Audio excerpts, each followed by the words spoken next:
Bonjour, bienvenue dans votre grande séquence de vidéos d'actualité de la semaine. Donc là, on va faire la semaine du 31 décembre au 6 janvier 2019. Et on va du coup passer le passage de la nouvelle année ensemble avec un regard astrologique. Alors déjà, je vous invite, si vous n'avez pas regardé la vidéo des 12 nuits saintes, à la regarder. Parce qu'évidemment, on est encore dans cette période. Hein, c'est vraiment jusqu'à la fin de cette période, là on va être dedans. Donc même si vous l'avez déjà écouté, si vous vous rappelez plus bien, c'est comme vous voulez, hein, c'est juste des invitations. Après vous n'avez pas envie, vous le faites pas. Mais si vous n'êtes pas imprégné, ça peut être intéressant de vous dire, bah tiens, il me reste encore toute cette semaine pour explorer cette énergie. Donc voilà, c'est pour ça que c'est important pour moi de vous le redire, parce qu'on est encore au cœur de cette période. Donc si vous voulez, vous pouvez la regarder sur votre espace de formation. Alors du coup, dans cette période, qu'est-ce qu'on va avoir d'autre qui va venir se poser au niveau astrologique? Alors, on a déjà Uranus qui va être au trigone de Mercure. Alors, on est à nouveau dans une énergie, du coup, comme je l'avais dit la semaine précédente, où on est dans une fin d'année et à la fois il y a quelque chose qui invite à se libérer. Uranus, c'est renouveau, libération, et on sera le 31, donc c'est la veille de la nouvelle année, donc on est vraiment dans, bah oui, il est temps de renouveler, on change de cycle. Et là, il se joue au trigone de Mercure, qui est la relation, l'expression, la pensée et la parole. Donc ça peut être un moment où il y a une invitation à un renouveau, dans notre manière de nous exprimer, dans notre manière de penser. Il y a peut-être des choses qui sont à dire, à libérer, qui n'ont pas pu être dites. Moi, je dis toujours, la parole est libératrice. Donc, c'est un moment donné où les choses, si je puis dire, peuvent sortir. Donc, allez-y, profitez-en. Je regarde les degrés sur lesquels ça se joue. Mais en gros, c'est tout fin du Sagittaire et tout fin du Uranus et tout fin du Bélier. Donc vers les 28 degrés et quelques, et Mercure est vers les, pareil, 20 et quelques degrés du Sagittaire. Donc il avance un peu plus vite, mais voilà. Donc on est quand même sur vraiment la toute fin du Sagittaire, la toute fin du Bélier. Deux signes de feu, hein, donc vous pouvez regarder déjà dans votre thème s'il y a des correspondances. Ça peut vous aider à spécifier, à préciser personnellement pour vous. Mais sinon, dans un signe de feu, tout ça va signifier faut que ça sorte. Le feu, c'est le principe de vie, c'est la vitalité, c'est l'élan, c'est l'enthousiasme, c'est la spontanéité. Donc ça peut être un moment, peut-être, vous allez avoir des super idées, faut que ça jaillisse, faut que ça pétille. Voilà, donc il peut y avoir une grande levée d'énergie qui peut passer par vos mots, par vos idées, par vos relations, et qui peut donner de la joie, de l'enthousiasme, du pétillement, mais aussi une libération. Ah ouais, il y a des choses que j'ai à libérer. Et donc, ça peut passer aussi par, bah tiens, pourquoi pas, je fais un bilan de ce qui s'est passé sur mon année 2018 et je libère. Je libère, je dis, je célèbre, je remercie, je dis ce que je veux plus, voilà. Donc, il y a quelque chose qui passe par l'expression, la parole, la pensée et la relation et qui propose de se libérer. Donc, pour clôturer l'année consciemment, je trouve que c'est très sympa. Ça va se jouer du 31 décembre jusqu'au 8 janvier. Donc, toute la semaine, ce sera actif. Voilà, mais ça commence juste avant la nouvelle année, donc symbole de renouveau. Donc je trouve que c'est un beau cadeau pour commencer l'année dans cette période de renouveau. Et je vous l'avais déjà dit, mais pour moi la parole, la pensée sont des baguettes magiques. Donc ce que vous dites, ce que vous exprimez, ce que vous pensez a des répercussions dans votre vie. Si vous dites toujours oh bah j'y crois pas, j'y arriverai jamais, bah oui, bah c'est sûr que ça va pas être très efficace. Hein. Alors que si vous dites oui, par exemple, même si vous savez pas par où passer, si vous voulez plus de temps pour vous, que tous les jours vous dites « j'ai du temps, je suis sereine, je suis disponible », eh bien c'est un mantra que vous êtes en train de vous réciter et que vous êtes en train de nourrir pour que cellulairement ça commence à se poser en vous et que vous trouviez cette disponibilité par exemple. Donc voilà, c'est tout un chemin, mais ça, il se cherche et il se trouve ce chemin. Donc là il y a quelque chose qui propose de libérer. Donc ça c'est le premier point que je trouve très sympathique. Et qui peut vraiment à la fois libérer l'ancien, amener le renouveau et dans un mode feu, joyeux et lancé. Donc commencez l'année en activant votre baguette magique, mettez des souhaits. On dit souvent qu'Uranus en astrologie, c'est la marraine, la bonne fée dans Cendrillon qui arrive et qui dit mais pourquoi tu pleures? Bien sûr que tu vas aller au bal et hop, d'un coup de baguette magique, il y a plein de champs des possibles qui sont là. Donc servez-vous de cette baguette magique, elle est précieuse pour commencer l'année. Et ça peut être toute cette semaine, levez-vous, mettez des prières, des intentions, de la joie, nourrissez en fait ce que vous avez envie de créer et de voir venir dans votre année, encore plus particulièrement parce que c'est la période des 12 nuits saintes et donc il y aura des répercussions je pense encore plus fortes. Voilà, donc une très belle énergie pour célébrer ça. Ensuite, la deuxième chose que je voudrais vous partager, donc le deuxième point, c'est que alors, ce que j'ai fait, c'est que j'ai regardé tiens, qu'est-ce qui se joue particulièrement? À quoi ressemble le ciel au moment de... Excusez-moi, je regarde un truc en même temps. À quoi ressemble le ciel, oui, au moment de cette fin d'année? Alors, déjà, je vous avais dit qu'Uranus et la Lune étaient opposés le 30 décembre. Je vois que le 31, c'est encore vrai. Donc, ce que je vous avais dit dans la vidéo de la semaine précédente, où je vous ai dit, il y a comme quelque chose qui a à jaillir, qui a à libérer, ne fait qu'amplifier ce que je suis en train de vous dire là avec Mercure. C'est à un moment donné, je pense, où vous pouvez faire jaillir quelque chose de neuf, quoi. Comme une nouvelle émergence de vous-même qui peut vous emmener plus loin, qui peut vous sortir de votre zone de confort. Et il y a une intention à ce que ça libère. Et que vous passiez ce cap de la nouvelle année dans cette énergie. Ça peut être aussi de se dire, bah tiens, mon 31, moi j'ai envie de le faire d'une manière qui me convient. J'ai envie de laisser émerger ma créativité, j'ai envie d'exprimer comment j'ai envie de vivre ce passage symbolique, de ne pas me faire d'obligations sociales, de créer vraiment les relations, les rencontres, les événements qui me plaisent. Ça peut être ça aussi, hein, mais ça peut être au-delà de juste la fête du 31, bien sûr. Donc là, il y a une énergie de libération intéressante. Voilà, après, sur ce début janvier, moi ce que je trouve assez interpellant, fin d'année, mais aussi début janvier. Donc on a ce que je viens de vous dire, cette énergie de libération. On a toujours Mars et Chiron qui travaillent ensemble, ce que je vous ai dit la semaine précédente. Donc cette énergie de guérison, qu'est-ce que je fais, pourquoi je le fais? Mettre de la conscience dans mes actes, ça c'est toujours en travail. Vénus et Cérès qui sont toujours en conjonction. Quel choix je fais pour honorer ce que j'aime? Donc il y a vraiment le principe masculin et féminin qui sont en travail. Qu'est-ce que je désire, qu'est-ce que j'acte? Et comment est-ce que ça je le mets en miroir et que je laisse émerger un nouveau en alignement, entre autres avec ces deux principes-là. Donc, ce qui est dit la semaine dernière est un peu moins dans la puissance du pic, mais n'empêche que c'est toujours vrai aussi dans ce ciel de début janvier. Et puis, ce que je trouve particulièrement interpellant sur ce début janvier, c'est qu'on a le Soleil qui va être conjoint de très très près à Saturne, puisque c'était, vous avez fait une vidéo, pas la semaine d'avant, mais encore celle d'avant, je pense, où vous pouvez la regarder si vous voulez, le fait que le Soleil et Saturne vont se toucher, vont se rencontrer. Et ça, c'est quand même une période forte. Ça se joue du 22 décembre au 11 janvier, mais le pic, c'est le 2 janvier. Donc, on est quand même pile vraiment dans la nouvelle année. Saturne, c'est le bilan. C'est la nouvelle maturité, c'est un petit peu la faux, l'âme 13 du tarot, la faux de la transformation qui fauche et qui dit ça, on n'en veut plus. Donc, c'est un principe de maturité, de sagesse, mais aussi de bilan et de remise en question et de nettoyage. Donc, principe de la transformation, qui est hautement bénéfique, mais qui peut être assez confrontant selon ce que l'on a nettoyé. Donc, pour moi, ça laisse à penser que début janvier peut passer quand même sous un signe de nettoyage. Surtout que c'est le Soleil qui touche Saturne, et le Soleil, c'est la planète de la conscience. Donc, mettre de la conscience dans un nettoyage, dans une transformation, dans une nouvelle maturité, dans une nouvelle sagesse. Mais ça peut être aussi commencer l'année en prenant la responsabilité d'un nouvel alignement, d'une nouvelle maîtrise. Saturne, c'est la colonne vertébrale. Comment je me tiens droite pour être alignée dans ma vie? Donc ça peut être un principe de nettoyage, mais ça peut être aussi un principe de nouvelle conscience et de nouvelle maturité pour dire « Ok, je prends la responsabilité de ce qui est vraiment important pour moi. Je mets ma conscience dans ce qui fait vraiment sens et j'en prends la responsabilité. » Donc ce qui fait vraiment sens pour moi, par exemple, c'est de prendre le temps de vivre et de savourer, ben, comment est-ce que ça, je l'aligne dans ma vie, par exemple. Ou si ce qui fait vraiment sens, c'est d'arrêter ce boulot qui m'emmerde, et ben comment je le fais. Voilà, après ça peut passer par plein de choses. Mais voilà, il y a ce truc tout de suite de prendre la responsabilité de notre propre conscience et de ce que l'on est au travers de notre conscience personnelle, individuelle, collective aussi. Hein.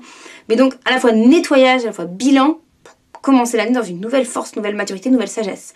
Et si on n'est pas aligné, à mon avis, le risque, c'est la machine à laver, le glabi-boulga, le gros nettoyage, qui peut être assez confrontant.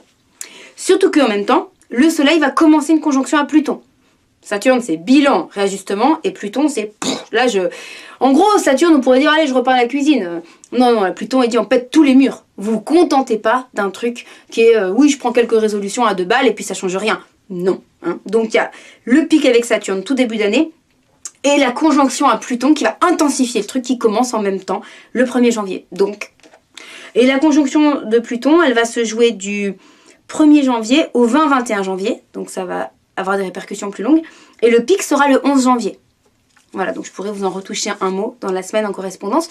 Mais n'empêche qu'en ce début d'année, on a la conjonction parfaite à Saturne. Et derrière, la conjonction à Pluton qui commence, l'énergie s'approche. Donc clairement, pour moi, on commence l'année en se disant « Hey, c'est un bon moment de nettoyage ». Pour revenir aussi à l'essentiel. D'ailleurs, on est dans le signe du Capricorne. Et le Capricorne, c'est l'énergie de Saturne. Donc en fait ça amplifie que bah oui, il s'agit aussi de réépurer, de revenir à l'essentiel, de trouver notre alignement, notre droiture, notre justesse, notre maîtrise, notre alignement finalement, hein, notre axe. Donc, et souvent la période de l'hiver, bah, il y a plus d'intériorité, on revient un peu au centre, on est pur, c'est pas le moment youpi, youplaou vers l'extérieur comme au printemps. Donc voilà, ça va accentuer aussi cette énergie du Capricorne. Donc pour moi ça commence l'année dans cette ambiance là et ça invite à prendre la responsabilité de ce qui est essentiel pour nous. Donc c'est très beau, ça invite à trouver notre axe, notre justesse et à se dire quelque part, bah, en plus avec la baguette magique de la pensée et de l'expression, bah, j'assume mon alignement, j'assume le renouveau, j'assume les changements que je veux voir dans ma vie, j'assume que je crée ma vie et qu'il faut que j'arrête de la subir et que je pose les intentions, les actes justes en alignement. Hein, donc là il y a une belle énergie qui se propose, moi je dirais au travers de ça. Donc je trouve que ça donne une teinte assez riche. Et en plus, conjoint à Pluton, donc le soleil touche Pluton, mais en plus à côté, on a le nœud sud nettoyage karmique et la lune noire, nettoyage karmique. Donc pour moi, il y a vraiment cette notion qu'il y a comme des choses à nettoyer pour une nouvelle conscience, une nouvelle maturité. Et que cette énergie de transformation, ça me semble très bénéfique de ne pas en faire l'économie. Donc moi je pense que c'est commencer l'année dans cette énergie, c'est bien, et ça veut dire accepter que justement l'ancien, on tourne une page, ben, l'ancien on le met derrière, et que pour aller dans le sens de la transformation, ben, il y aura peut-être des confrontations ou des choses à lâcher quoi. Donc ça peut, oui, pour moi, accentuer ce processus de nettoyage intérieur. Ça peut être aussi très bien, par exemple, de méditer, de faire un soin énergétique ou de faire un acte conscient qui vient nourrir votre âme et votre conscience, quels que soient les outils que vous avez. Mais c'est un passage qui n'est pas anodin. Donc moi, je vous conseille de le vivre consciemment et plus vous aurez, je sais pas, quelque part un soutien énergétique qui aide le processus, ça peut être très riche. Par exemple, je vais vous parler de ça. Moi, je suis en cours d'apprentissage, donc je ne le fais pas encore, mais il existe des tarots-visiologues. C'est des gens qui travaillent avec le tarot de Marseille. Donc, si ça vous intéresse, je peux vous donner des contacts. Et qui font des tirages de l'année. Donc, c'est très intéressant au moment de la nouvelle année de faire une tarot-vision, de faire un tirage. Et ça permet d'avoir un soutien énergétique pour toute l'année, mais ça va aussi aider à ce qui va bouger. Parce qu'en fait, la tarovision, c'est un outil qui ne se veut pas... c'est pas le tarot au sens divinatoire. Hein. C'est plus le tarot comme un soin énergétique. Les arcanes donnent des messages, mais surtout viennent aussi faire un travail de transformation de la personne. Donc les arcanes qui sortent, c'est jamais anodin. Et donc ce tirage-là, il est pour l'année et il décline tous les mois de l'année. Voilà, donc ça, moi je sais que pour moi, c'est mon rituel. Voilà, au 1er janvier ou au 31, enfin dès que ça a sonné le gong du 1er janvier, je fais mon tirage, quoi. Et donc voilà, si ça vous intéresse, ça peut être aussi une manière d'avoir justement un outil de transformation et de soutien énergétique pour cette période. Hein. Voilà, donc ça c'est vous qui verrez, mais c'est un très très très bon outil.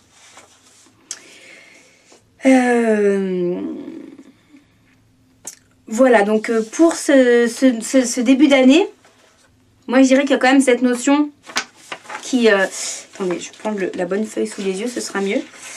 Il y a vraiment cette notion, la porte de janvier, elle s'ouvre vraiment avec cette énergie de guérison sur les actes, comment je prends conscience de ce que j'ai à guérir dans mon affirmation, dans mes actes, et du coup aussi de la conscience que je mets dans ce que je fais, pourquoi je le fais, comment je le fais, quel sens ça a.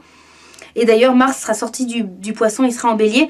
Et donc, c'est dans son énergie de prédilection. Et c'est justement fort de cette guérison, comment est-ce que je peux recommencer à enclencher une énergie jaillissante et à agir en étant aligné et inspiré, en alignement avec mon âme, mon être profond et ma conscience, quoi. Donc, cette énergie qui travaille et qui invite à commencer à se redéclencher à l'extérieur. La notion de choix, qu'est-ce que je désire, qu'est-ce que je veux, et d'être à l'écoute de ces choix, donc de notre part aussi plus intuitive, plus féminine. Cette émergence qui est là et qui dit mais libère tes idées, lâche l'ancien, ouvre le champ des possibles, utilise ta baguette magique de la pensée, de l'imagination, de l'expression. Et puis cette énergie de bilan, restructuration, nouvelle maturité, nouvelle sagesse, résolution mais au sens vraiment pas youpla boum, j'ai posé une résolution et j'en fais rien. Plutôt nouvel axe, nouvelle conscience, nouvelle force intérieure. Et si c'est pas le cas, nettoyage, remise en question, transformation. Ah donc c'est une année où justement, lâcher dès le départ ce qui nous perturbe, c'est bien. Après, cette énergie de nettoyage, elle va travailler quelques temps, mais on passe la porte de janvier comme ça. Donc, moi, je me dis, commencer tout de suite début janvier par un acte conscient, avec une portée énergétique, comme par exemple le tarot, la tarot vision, un tirage de l'année, ça me semble quelque chose qui est très bénéfique en général, mais dans cette période particulièrement. Donc moi, je vous le recommande chaleureusement. Voilà, pour commencer l'année, c'est ce que je trouve particulièrement interpellant. Et puis on pourrait dire aussi que l'axe d'incarnation, pour tout le monde, il sera en cancer. Et le cancer, ben, c'est un signe qui invite aussi à être vraiment dans notre sensibilité, hein, à revenir aussi dans ce qui est sensible, développer notre part, notre enfant intérieur, notre sensibilité pour aller de plus en plus loin au cœur de nous-mêmes, dans la connexion avec soi. Hein. Donc ça peut amplifier ce besoin d'aller dans notre sensibilité. Et en même temps, avec beaucoup de choses opposées en face en Capricorne, donc bah, comment c'est que je retourne dans ma sensibilité pour sentir ce qui m'appelle, mais que j'ai la force à l'extérieur d'aligner et d'écouter cet enfant intérieur et ce qu'il me dit. Voilà, alors que le risque c'est, si finalement il y a du bilan partout, tout se restructure et que c'est un peu le chaos, et j'arrive pas à respecter ma sensibilité dans tout ça, ça peut être assez inconfortable. Donc il y a à la fois cette douceur, comment je retourne à moi, dans ma bulle, dans ma douceur, dans ma sensibilité, tout en trouvant ma force d'alignement, de conscience. Et c'est souvent ce que j'appelle l'axe cancer Capricorne, l'enfant intérieur et le samouraï. Comment est-ce que je peux être... à la fois, j'écoute mon cœur, mon enfant intérieur, mais à la fois, je le protège, parce qu'un enfant, c'est vulnérable. Donc, face au monde, il y a mon samouraï. Je connais ma sensibilité, je sais ce qui est précieux pour moi, mais j'ai ma force d'adulte qui protège cette sensibilité et qui permet qu'elle s'exprime.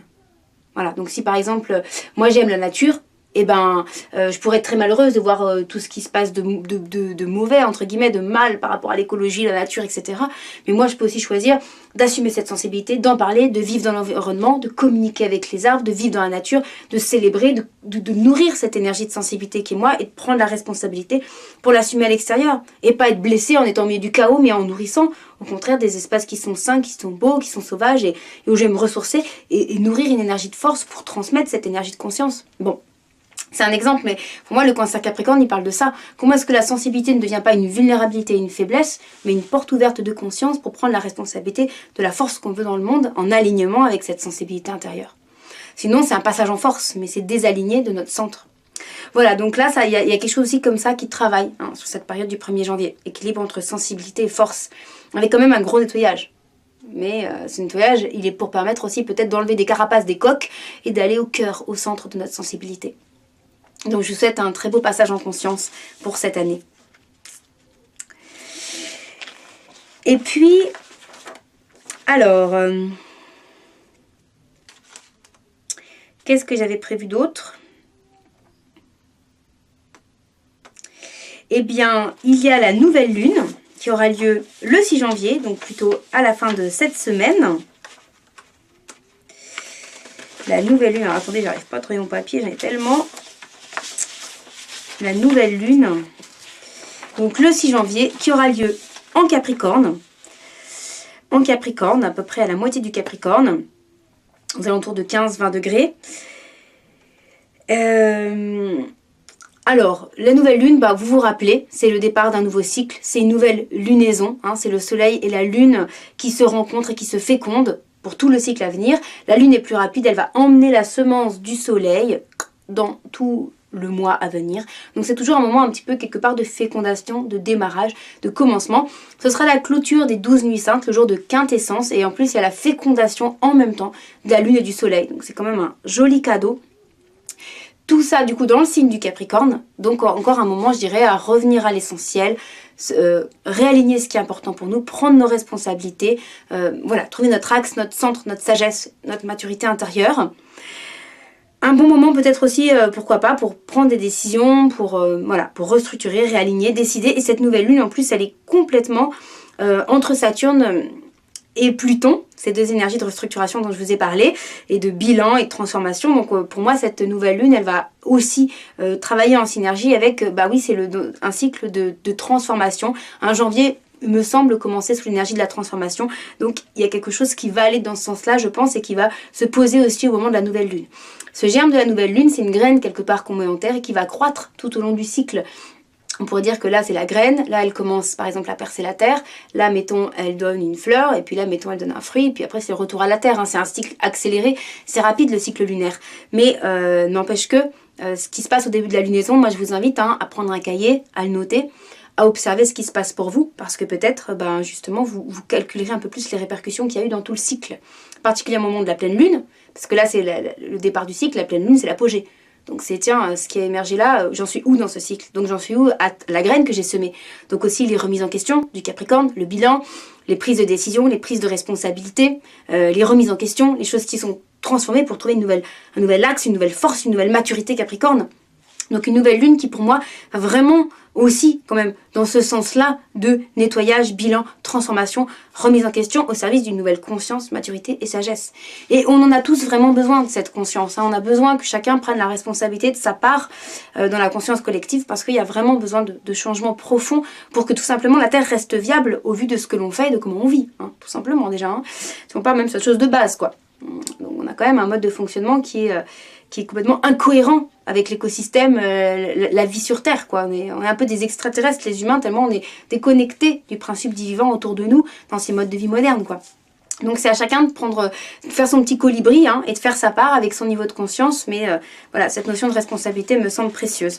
Et donc au moment de la nouvelle lune, il y a quelque chose qui va dans ce sens-là et qui dit, oui, on commence ce cycle tout de suite dans une énergie de bilan, maturité, nettoyage si nécessaire pour permettre une transformation et qui va vraiment au miroir de ce 1er janvier. Donc on en reparlera dans la suite de la lunaison pour les personnes qui sont dans l'abonnement parce que là sachez que cette semaine d'actualité normalement fait partie d'un abonnement payant, mais là j'ai souhaité vous l'offrir pour la nouvelle année, pour commencer ce cycle en conscience tous ensemble. Ça me fait plaisir de la divulguer et de la rendre accessible à tous, mais les suites des vidéos, la suite de la lunaison, toutes ces choses-là seront vraiment pour les personnes qui ont l'abonnement. Sachez que si cet abonnement vous intéresse, vous pouvez tout à fait y souscrire, c'est 20 € par mois et vous avez une vidéo par semaine, mais une vidéo du coup qui condense tous les points d'actualité de la semaine. Voilà, parce qu'au début j'avais fait plein de petites vidéos, puis en fait c'était un peu pénible à mettre en ligne constamment. Du coup je fais une vidéo par semaine, du coup et qui est plus longue, plus dense, une vingtaine de minutes, mais voilà, qui retrace un petit peu l'énergie et l'ambiance de la semaine.